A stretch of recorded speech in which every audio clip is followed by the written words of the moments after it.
Anda kembali di Kompas Petang, Saudara. Komisi Pemilihan Umum menyebut tidak ada perubahan format dalam debat keempat Pilpres yang akan digelar pada Minggu 21 Januari mendatang. KPU menegaskan skema atau format mencakup durasi atau waktu dan jumlah segmen akan berlaku seperti debat pertama hingga ketiga.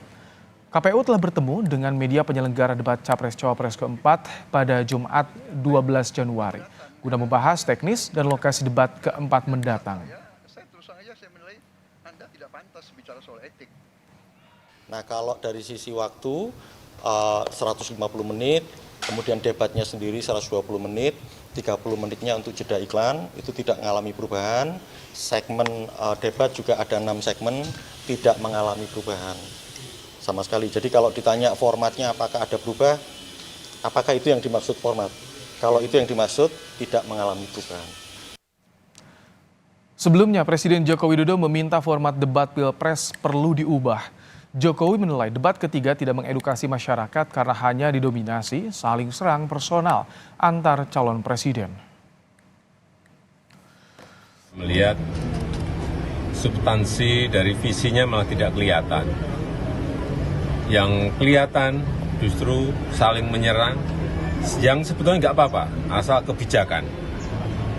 Saya kira akan banyak yang kecewa, sehingga debatnya memang perlu diformat lebih baik lagi, ada rambu-rambu. Debat keempat Pilpres akan diikuti calon wakil presiden dan berlangsung pada Minggu 21 Januari 2024. Tema yang diangkat antara lain pembangunan berkelanjutan, sumber daya alam, lingkungan hidup, energi, pangan, agraria, masyarakat adat, dan desa.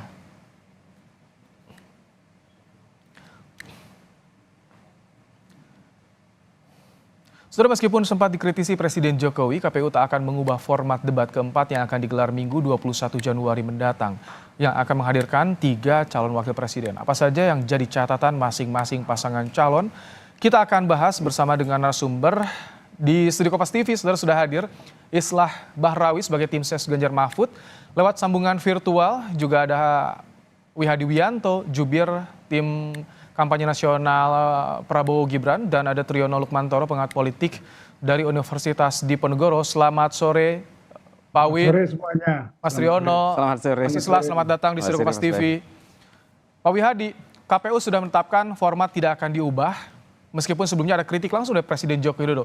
Catatan Anda bagaimana? Tanggapan Anda seperti apa, Pak Wid?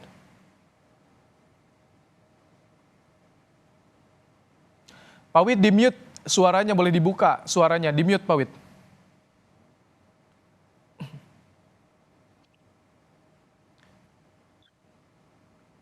Baik, sambil saya menunggu untuk memperbaiki hubungan audio dengan Wihadi Wianto. Pak Wid. Sudah dengar nggak? Nah, ini sudah jelas, silakan. Bagaimana tanggapan Anda, Pak Wid? Ya, jadi saya kira kalau memang KPU tidak berubah format, bagi kami tidak ada masalah. Dan memang kalau kita melihat format yang diberikan KPU, kalau memang itu menjadi kesepakatan bersama, saya kira tidak ada masalah bagi kita. Kita ikut saja.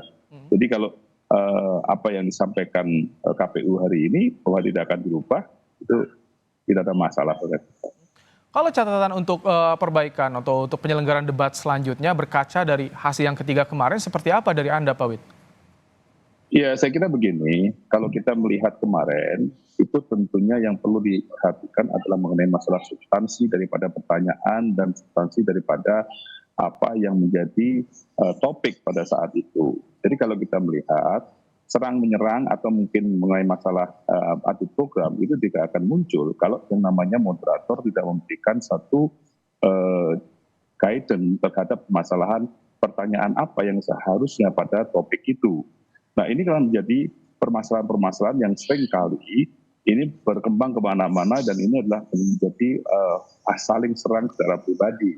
Dan ini saya kira tentu ketegasan daripada moderator dalam hal ini dan juga panelis tentunya memberikan satu guidance terhadap permasalahan apa yang akan ditanyakan, dan itu adalah merupakan satu koridor pertanyaan, bukan pertanyaan yang ada suatu topiknya tetapi tidak pada topik itu tapi kemana-mana sehingga programnya tidak muncul dari situ. Jadi saya kira masyarakat juga menginginkan adanya ada program yang jelas dalam hal ini. Jadi saya kira itu adalah catatan di mana penyelenggaraan. Pada debat pertama dan kedua, saya kira moderator cukup tegas, tetapi kalau kita lihat di ketiga, moderator ini hampir tidak berfungsi. Nah, disinilah mungkin bukan formatnya, tetapi kalau kita lihat adalah bagaimana pelaksanaan di lapangan dengan moderator yang ada dan bagaimana penggait daripada acara itu.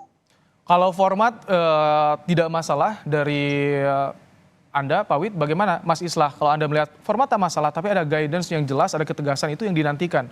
Kalau dari Anda seperti apa? Ya, kalau saya kira begini ya, kalau soal debat pilpres, kalau kita melihat dari debat-debat pilpres yang ada di negara-negara demokratis pada tingkatan yang sudah sangat mapan, sebenarnya berkembangnya akselerasi dari forum itu kan memang tidak bisa dihindari sebenarnya.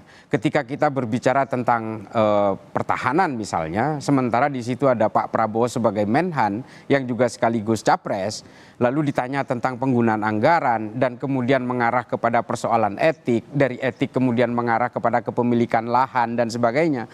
Ini kan sebenarnya akselerasi dari sebuah forum yang memang akan berkembang kemana-mana. Kalau kita lihat debat pilpres di Amerika misalnya, ketika persoalan-persoalan pribadi itu mulai disinggung-singgung, itu kan berkembang dari tema yang sudah diberikan sebenarnya. Berarti itu tergantung dari penanya, tergantung dari challenge yang disampaikan para kandidat? Ya, menurut saya ketika ditanya tentang satu hal, tapi kemudian jawaban itu tidak memuaskan atau memberikan jawaban yang tidak terlalu punchline terhadap pertanyaan, otomatis akan memancing penanya kepada satu hal yang tidak konteks memang. Nah, ini kan sebenarnya kalau kita mau menyalahkan mengapa kemarin sampai menggugat persoalan-persoalan pribadi yang dianggap pribadi sebenarnya, ini menurut saya ya karena kesalahannya satu ada di Pak Prabowo. Mengapa Pak Prabowo itu jawabannya selalu ngambang dan tidak menjawab pertanyaan. Kalau soal yang dikritisi format debat dari KPU kemarin sempat dikritisi oleh Presiden Jokowi, itu bagaimana Anda melihatnya? Ini menurut saya juga bagian dari hipokrisinya Pak Jokowi. Soal tanah itu kan juga Pak Jokowi melakukan hal yang sama di tahun 2019. Dan bahkan mengatakan menyinggung-nyinggung soal perlakuan tidak pernah melakukan pelanggaran HAM dan sebagainya yang dianalogikan kepada dirinya. Ini kan juga perbuatannya Jokowi tahun 2019. Ini kan anomali dan juga hipokrisinya Pak Jokowi. Berarti kalau misalkan kita bicara soal format debat itu tak ada masalah, tapi itu bisa dikembangkan dari pertanyaan kandidat. Ya, menurut saya debat tidak bisa diatur-atur. Dia akan berkembang dengan logikanya sendiri, saya kira begitu. Sebelum saya ke Pak Triyono, saya ingin ke Pak Wid sedikit tadi soal bagaimana kalau format tidak masalah, tapi bagaimana itu dari kandidat, pertanyaan dari kandidat itu yang bisa menyerang dalam tanda petik dalam debat, Pak Wid. Ya, saya kira Bang Islah tadi harus melihat pada saat debat ketiga. Debat ketiga itu bukan permasalahan jawaban yang tidak ngambang, tetapi adalah awalnya sudah ditanyakan kepada permasalahan yang tidak ada konteksnya, baru kemudian merambat kepada permasalahan yang ada konteksnya. Kalau kita lihat rekamannya kan seperti bicara masalah etika dulu. Jadi saya kira hal seperti ini kita sudah paham semua. Jadi Pak Prabowo sendiri kan bukan hanya sekali ini berdebat, melakukan debat capres, sudah ketiga kalinya. Dan pada saat debat pertama, kedua dengan Pak Jokowi, saya kira bahwa debat itu hidup karena memang kita di situ adu program. Jadi kalau di sini kan kita melihat tidak ada yang namanya adu program lagi, tetapi adalah penyerangan secara pribadi. Jadi itulah yang menjadi motif awal. Jadi kalau kita bicara program, terus kemudian nyambung lagi kepada permasalahan yang ada, ya itu bisa. Kalau kita lihat rekamannya kan tidak begitu. Jadi saya kira ini sesuatu hal yang mungkin perlu ketegasan daripada moderator. Dan kalau kita lihat bagaimana seorang dua capres yang tektok kan dengan kata-kata yang saling menjawab yang tidak perlu permasalahan. Nah itu juga moderator harusnya tegas dalam hal ini. Jadi saya kira itu adalah sesuatu hal yang kalau kita bicara koreksi, demikianlah koreksinya. Baik. Mas Triyono, bagaimana Anda melihat pernyataan disampaikan oleh KPU? Ada kritik soal format debat agar dievaluasi, tapi diputuskan oleh KPU tidak ada yang diubah. Bagaimana Anda melihat soal ketegasan KPU ini? Iya, saya kira memang tidak ada yang perlu diubah. Jadi ketegasan dari moderator saya kira itu yang tadi banyak menjadi catatan, sorotan itu menjadi hal yang penting. Kemudian kesepakatan dari semua pihak yang terlibat dalam debat, entah itu paslon 1, 2, dan 3. Kemudian yang saya juga sesalkan adalah pernyataan Presiden Joko Widodo yang mengatakan bahwa debat itu kemarin debat yang ketiga kurang mendidik, formatnya perlu diubah dan sebagainya, dengan menyerang pribadi. Ini akhirnya kesannya Presiden terlalu cawe-cawe, terlalu campur tangan, terhadap hal yang sangat-sangat teknis, bahkan persoalan debat pun Presiden mengomentari. Saya kira itu nggak perlu. Dan itu orang kemudian secara preferensi pemikiran, wah ini pasti Presiden sedang membela satu calon tertentu misalnya. Dan itu tidak bisa dihindarkan, Mas. Menurut saya, sebaiknya Presiden tidak perlu berkomentar terlalu teknis untuk hal-hal seperti itu. Biarkan saja bahwa kemudian debat itu tidak bisa dikontrol, iya. Dan nanti yang mengontrol siapa? Moderator. Apa rujukannya? Kesepakatan. Dan nanti ya harus tegas seperti itu. Mas Tri, Ya. apakah bisa yang disampaikan Presiden Jokowi soal tidak mengedukasi itu bagian dari persepsi publik atau yang bisa dibaca oleh publik? Tapi tahan dulu Mas Tri. Sebelumnya kita akan melihat dulu, mendengarkan Kepala Staf Kepresidenan Muldoko, saudara angkat bicara soal Wakil Presiden ke-10 dan ke-12 Yusuf Kala, yang mengingatkan Jokowi tetap netral di pemilu 2024. Muldoko menganggap penilaian JK subjektif dan memastikan Jokowi netral dalam pemilu presiden. Kalau subjektif yang memperlakukan sebagai subjektif ya sulit melihat secara utuh begitu. Tapi kalau melihatnya secara jernih dari tataran umumnya ya itu yang berlaku. Kalau belum sudah punya subjektivitas dalam melihat sesuatu, pasti akan bisa-bisa salah dalam melihat itu. Pelayanan publik kita tidak ada mengesampingkan pihak siapapun. Nggak ada di dalam pelayanan publik, oh ini kelompoknya calon nomor 1, ini kelompoknya calon nomor 2, ini nomor 3, akhirnya pemerintah membatasi dalam memberikan pelayanan. Nah, itu nggak netral. Mas Triono, sampai menjadi diskursus di ruang publik, Presiden, Istana, mantan Wakil Presiden juga berpendapat soal ini. Bagaimana Anda melihatnya, Mas Triono?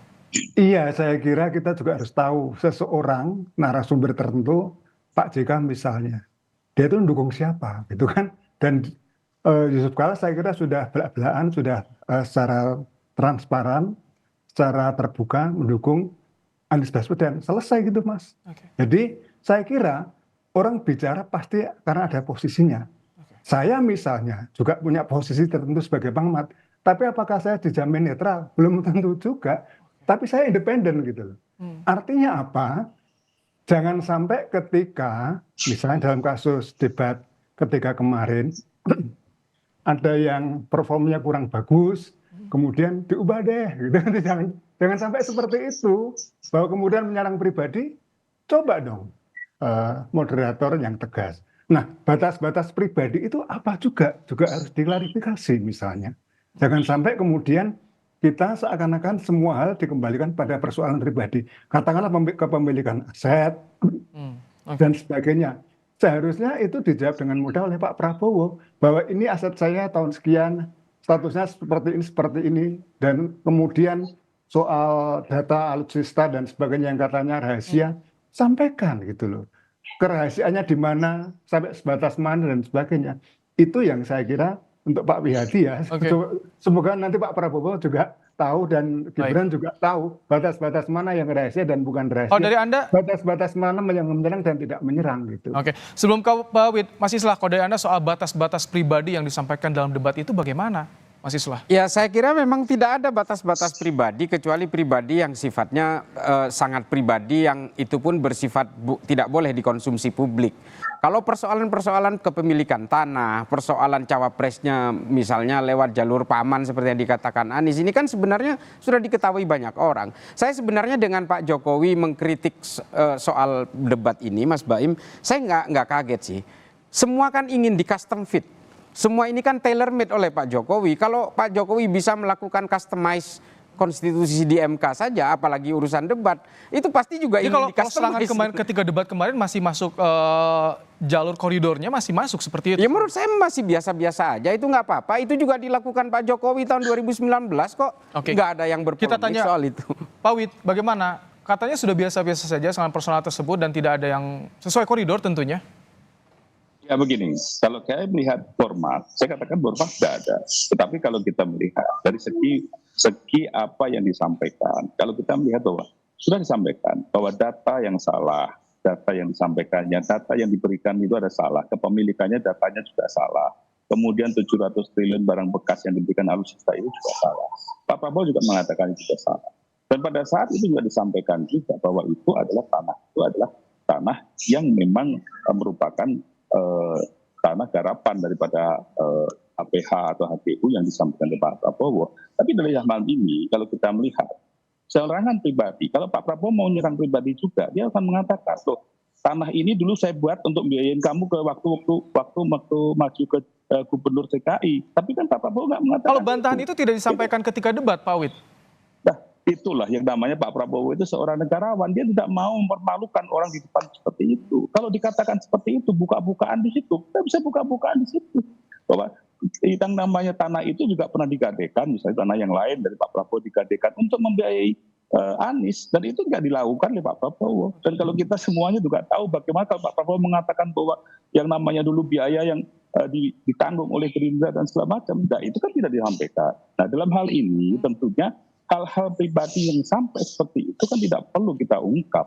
Nah, bukannya, Pak Wid, maaf, kalau misalkan bukannya tidak dibantah ketika di ruang publik dalam debat terbuka tersebut, apakah akan menimbulkan spekulasi di luaran sana? Spekulasi maksudnya apa dibantah? Iya, tadi seperti banyak tuduhan dan bahkan menimbulkan diskursus di luar ruang debat, Pak Wid, kalau tidak dibantah saat itu juga misalkan. Nah sekarang kita lihatlah pada saat itu diberikan waktu 1 menit untuk seperti itu, apakah bisa dibuka semuanya?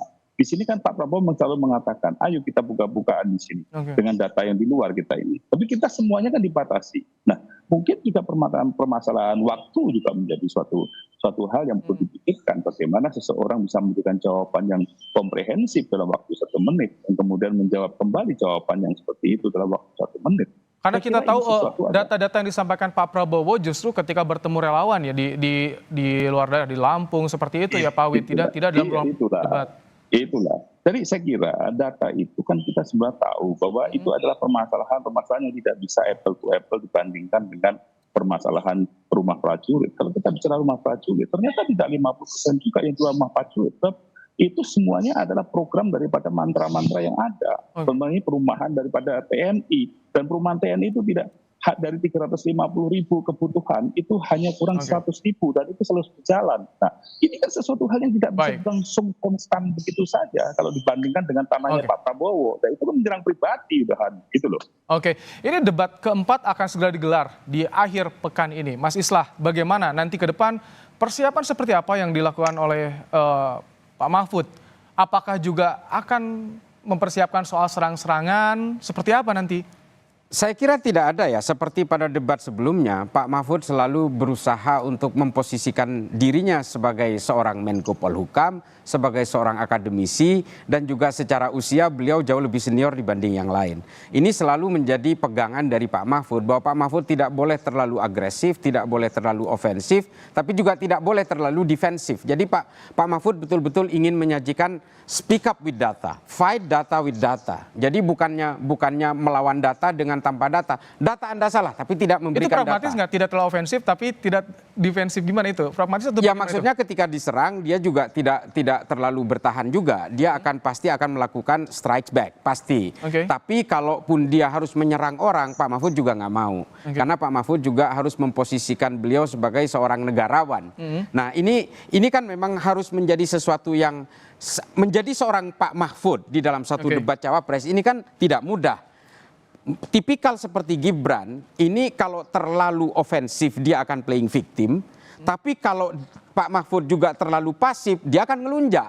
Model-model seperti Gibran misalnya, ini kan tidak mudah untuk dikendalikan, makanya Pak Mahfud akhirnya oke lah, I'm being myself, saya akan menjadi diri saya saja. Gitu. Kalau dari Gibran nanti bagaimana Pak Wid, persiapan debat untuk nanti di akhir pekan nanti?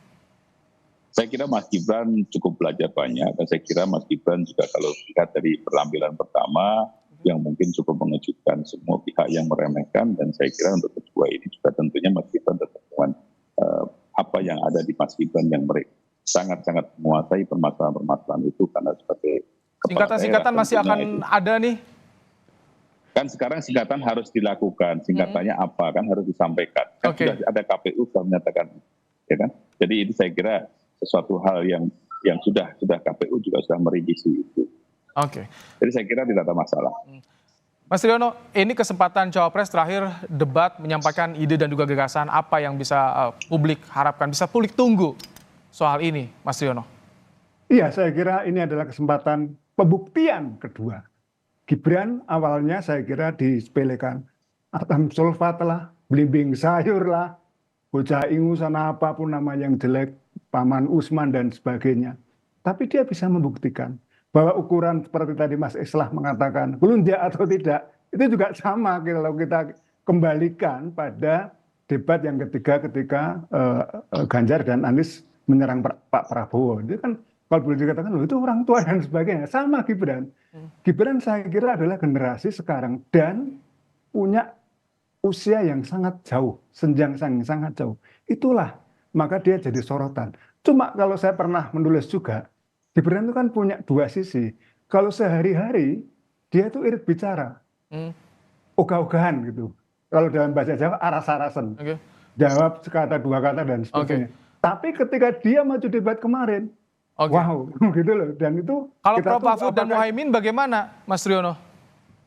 Ya, saya mengatakan Prof Mahfud mungkin menjaga diri, ya, menjaga bicara, dan saya yang kaget itu Pak Muhaimin Iskandar ya, Pak, bisa underperform seperti itu. Nah, ini yang biasanya Pak Muhaimin itu lincah ngomong, berani meledek dan sebagainya, cuma ngomong selepat saja gitu, dan akhirnya ya tidak satu. Tapi dipastikan eskalasi akan terus meningkat, tensi terus meningkat karena 1, 2, 3, 4 akan terus ramai seperti itu, Mas Triyono. Oh iya, apalagi yang ketiga kemarin, mungkin Gibran dalam tanda kutip nanti akan revenge. Oke. Mas Triyono, untuk Pak Prabowo. Kita lihat aja nanti ya. Mas Triyono Lukmantoro, terima kasih, pengamat politik dari Undip. Pak Wihadi Wianto, terima kasih, jubir TKN. Mas Islah, tim sukses Ganjar Mahfud, terima kasih telah hadir di studio Kompas TV. Terima kasih, sehat selalu Bapak-Bapak.